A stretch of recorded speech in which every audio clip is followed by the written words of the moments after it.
Hello everyone, today I will be showing you how to install GTA 5 to your PC.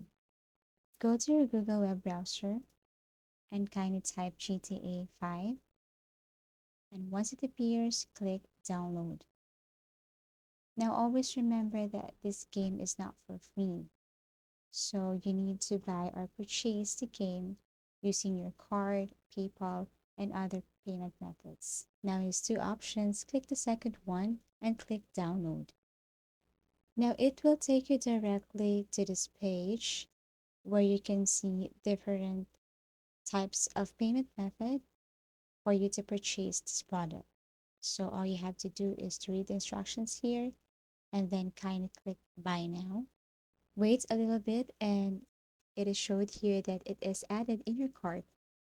Now after that, you can continue with your payment process. So all you have to do is to click buy now. And then here, as you can see, there is proceed checkout. So all you have to do is to click this one.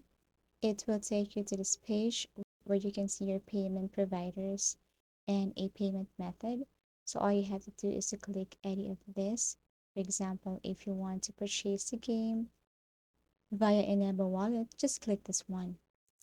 Also, if you want to change it and try to pay or purchase the game through PayPal, then all you have to do is to click PayPal and so on.